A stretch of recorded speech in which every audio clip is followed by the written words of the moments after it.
हमारे पास एक्सरसाइज का जो पहला क्वेश्चन है वो है represent graphically a displacement of 40 kilometres 30 degree east of north.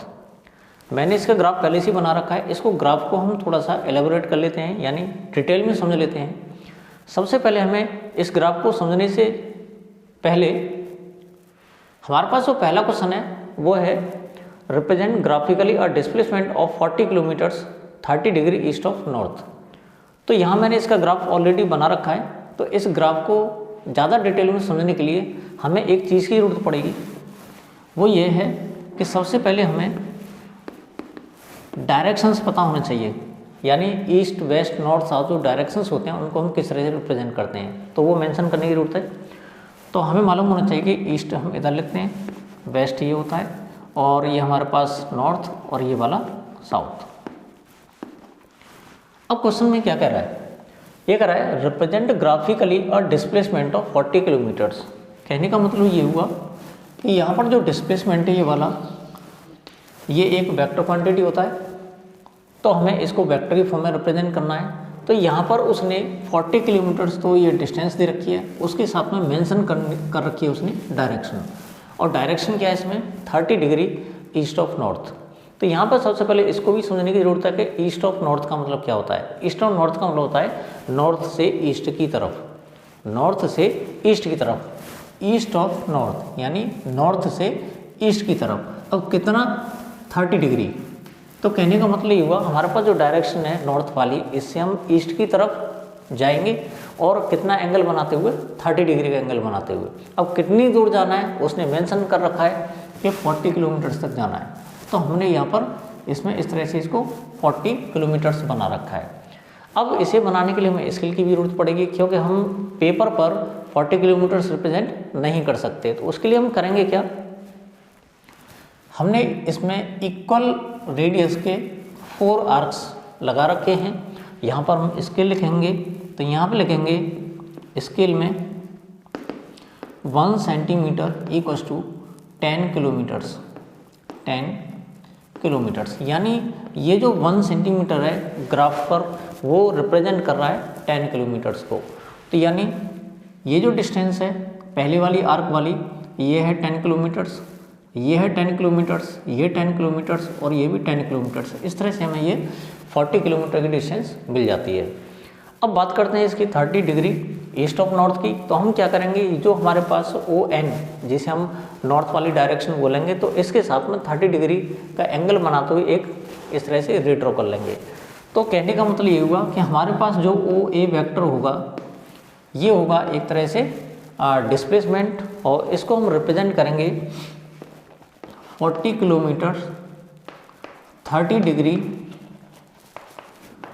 East of north. और अगर बाई चांस ये सिर्फ डिस्टेंस वाली बात होती, तो डिस्टेंस में हमें मालूम है सिर्फ मैग्नीट्यूड होता है, तो यहाँ पर इसको हम इस तरह से रिप्रेजेंट करते हैं और ये होता है सिर्फ 40 किलोमीटर्स। तो मैं समझता हूँ ये पूरा कॉन्सेप्ट आप लोगों के समझ आ गया होगा। क्वेश्चन नंबर 2 जो दे रखा है, classify the following measures as scalars and vectors. हमारे पास कुछ क्वांटिटीज़ दे रखी हैं और इन क्वांटिटीज़ को हमें क्लासीफाई करना है कि ये जो क्वांटिटीज़ हैं स्केलर्स हैं या वेक्टर्स हैं। तो हमें मालूम है क्वांटिटीज़ 2 ही तरह की होती हैं, या तो स्केलर्स होंगी या वेक्टर्स होंगी। और हमें डिटेल में ये भी मालूम है कि स्केलर्स सिर्फ वो वाली क्वांटिटीज़ होती हैं जिनमें सिर्फ मैग्नीट्यूड दे रखा होता है।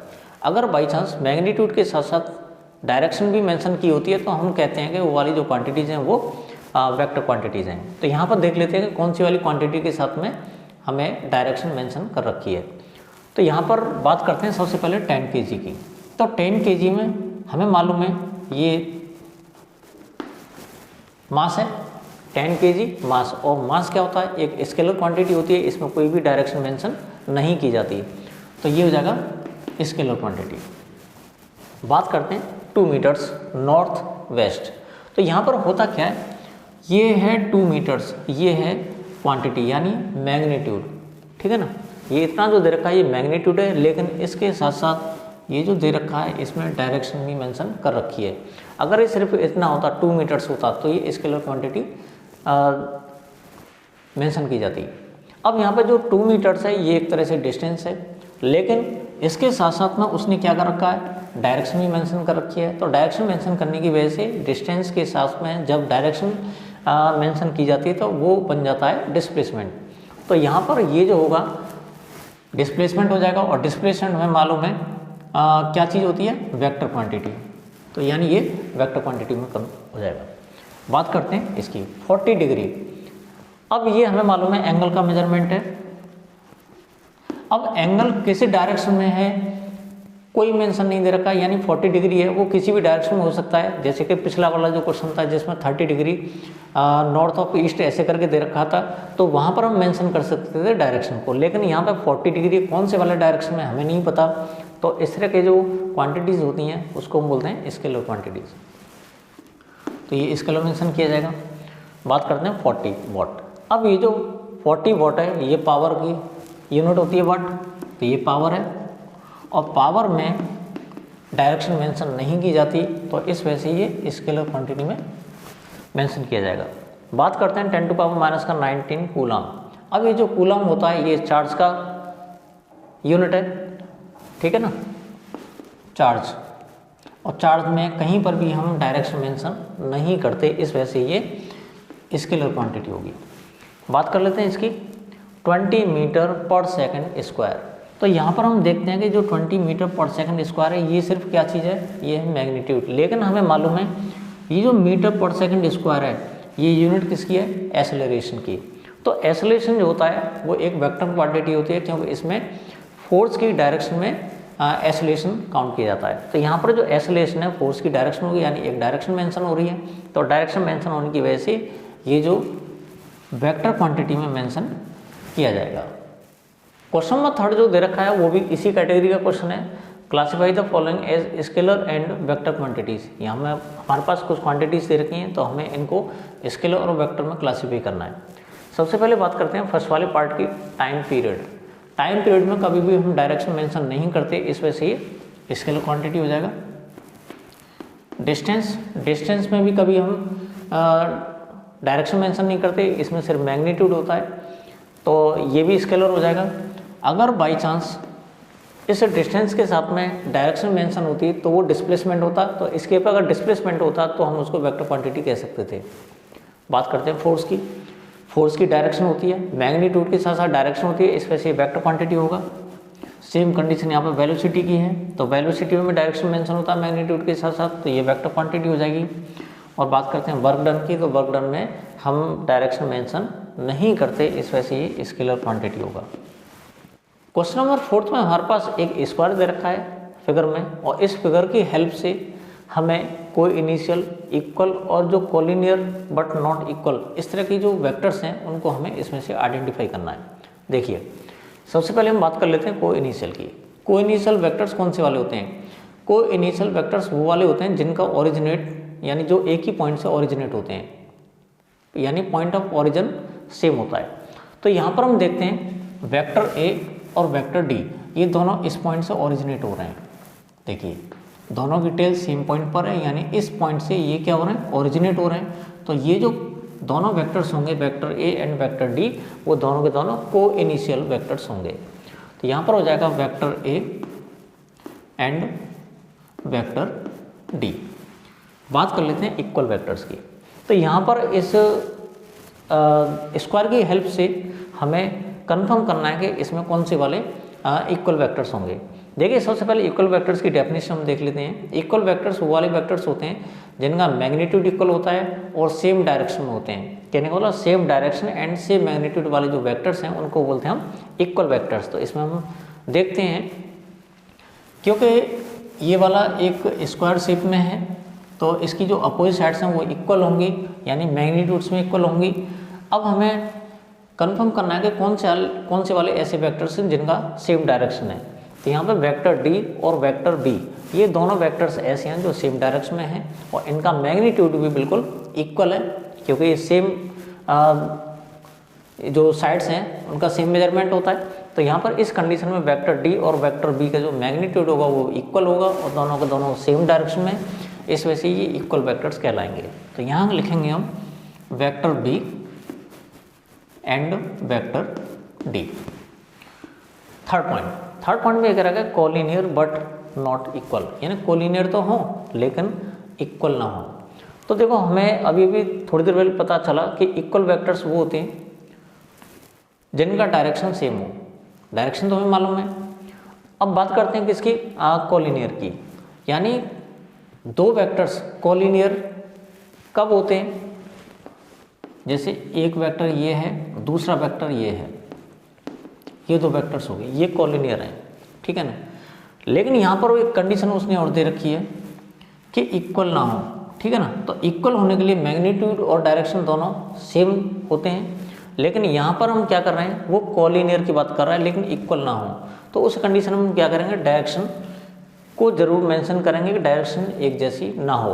तो हम देखते हैं यहाँ पर वेक्टर ए और वेक्टर सी, ये दो वेक्टर्स ऐसे हैं जहाँ पर ये दोनों एक दूसरे के पैरेलल तो हैं लेकिन इनका डायरेक्शन जो है वो अपोजिट है। तो अपोजिट डायरेक्शन होने की वजह से ये इक्वल नहीं होंगे लेकिन कोलिनियर होंगे। तो यहाँ पर vector A and vector C ये कोलिनियर हैं लेकिन इक्वल नहीं होंगे क्योंकि इनका जो डायरेक्शन है वो अपोजिट डायरेक्शन है। इस एक्सरसाइज का लास्ट क्वेश्चन है और क्वेश्चन ये हमारे पास answer the following as true और फॉल्स। हमारे पास कुछ स्टेटमेंट्स दे रखे हैं और ये जो स्टेटमेंट्स हैं थ्योरी के बेस पर हमें ये बताना है कि ये जो ट्रू हैं या फॉल्स हैं। सबसे पहले वाले पार्ट को देखते हैं कि vector A and minus A vector are collinear. हमारे पास ये वेक्टर दे रखा है, वेक्टर ए दे रखा है। अब यहाँ पर माइनस ए वेक्टर की बात करते हैं तो हमें मालूम है ये वेक्टर तो एक ही जैसे हैं लेकिन माइनस का साइन होने की वजह से इनका जो डायरेक्शन है वो बिल्कुल अपोजिट हो जाएगा। तो यहाँ पर ये कोलिनियर होंगे या नहीं होंगे तो इसे समझ लेते हैं। सपोज कीजिए एक वेक्टर हमारे पास ये ए दे रखा है, ठीक है। अगर वेक्टर एक और होता, जैसे बी वेक्टर है हमारे पास एक और है वो इस तरह से दे रखा है, तो इन दोनों का जो डायरेक्शन है वो सेम है। अगर इस बी वेक्टर का डायरेक्शन ऐसे होता तब भी ये कोलिनियर होता। तो कोलिनियर होने के लिए दो वेक्टर्स का पैरेलल होना जरूरी है, चाहे डायरेक्शन उनकी अपोजिट हो कोई दिक्कत वाली बात नहीं है, लेकिन दोनों के दोनों जो वेक्टर्स हैं वो पैरेलल होने चाहिए। तो यहाँ पर हम देखते हैं कि वेक्टर ए और माइनस ए वेक्टर दोनों के दोनों पैरेलल होंगे, इस वजह से ये कोलिनियर कहलाएंगे, यानी ये जो कंडीशन है वो ट्रू है। बात करते हैं दूसरे वाले पार्ट की। दूसरे वाले पार्ट में ये कह रहा है कि two collinear vectors are always equal in magnitude. देखिए हमारे पास दो कोलिनियर वेक्टर्स हैं, एक तो वेक्टर ये है ए, दूसरा वेक्टर और हमने ये ले लिया, ये वेक्टर बी है। तो हम देखते हैं कि दोनों की डायरेक्शन सेम है लेकिन इसका जो मैग्नीट्यूड है वो इससे कम है। तो कहने का मतलब ये हुआ कोई ज़रूरी नहीं है कि दो कोलिनियर हमारे पास वेक्टर्स हों तो उनका मैग्नीट्यूड इक्वल ही हो, यानी डिफरेंट मैग्नीट्यूड्स के वेक्टर्स भी कोलिनियर हो सकते हैं। तो हमेशा दो कोलिनियर वेक्टर्स होंगे वो हमेशा मैग्नीट्यूड में इक्वल नहीं हो सकते। तो ये जो कंडीशन है वो फॉल्स है। थर्ड वाला पार्ट में ये करेगा two vectors having same magnitude are collinear. ठीक उसी तरह का कॉम्प्लिकेशन है इसमें भी। तो ये कह रहा है कि दो वेक्टर्स हमारे पास दोनों का सेम मैग्नीट्यूड है तो वो कोलिनियर होंगे। देखिए एक वेक्टर हमारे पास ये है, इसका कुछ मैग्नीट्यूड है, एक वेक्टर और है, ये वेक्टर भी है, इसका मैग्नीट्यूड और इसका मैग्नीट्यूड दोनों इक्वल है, लेकिन हम देखते हैं तो दोनों की जो डायरेक्शन है वो बिल्कुल डिफरेंट है, दोनों पैरेलल भी नहीं है। तो इस तरह के जो वेक्टर्स हैं जो मैग्नीट्यूड में इक्वल हैं कोई ज़रूरी नहीं है कि वो कोलिनियर भी हों। तो कहने का मतलब ये जो कंडीशन है वो भी हमेशा ट्रू नहीं होगी, यानी ये कंडीशन फॉल्स होगी। बात करते हैं फोर्थ वाले पार्ट की। फोर्थ वाले पार्ट में क्या रहेगा two collinear vectors having the same magnitude are equal. यहाँ पर वो क्या कह रहा है, दो वेक्टर्स हैं, दो वेक्टर्स कोलिनियर हैं, दोनों का सेम मैग्नीट्यूड है, तो क्या वो इक्वल होंगे। देखिए एक वेक्टर ये हमारे पास, ठीक है, और एक वेक्टर और है, सेम मैग्नीट्यूड का है और कोलिनियर भी है, लेकिन ये अपोजिट डायरेक्शन में है। देखिए इसकी डायरेक्शन ये वाली है, इसकी डायरेक्शन ये वाली है, दोनों का मैग्नीट्यूड सेम है, दोनों कोलिनियर भी हैं, लेकिन यहाँ पर डायरेक्शन अपोजिट होने की वजह से ये इक्वल नहीं होंगे। अगर दोनों की डायरेक्शन सेम होती और मैग्नीट्यूड भी सेम होता तो हम कह सकते थे कि ये इक्वल वेक्टर्स होंगे, तो ये कंडीशन जो होगी वो फॉल्स हो जाएगी। तो मैं समझता हूँ इस वीडियो में जितनी भी क्वेश्चन हमने डिस्कस किए हैं वो समझ में आ गए होंगे आप लोगों के। मिलते हैं नेक्स्ट वीडियो में नेक्स्ट टॉपिक के साथ।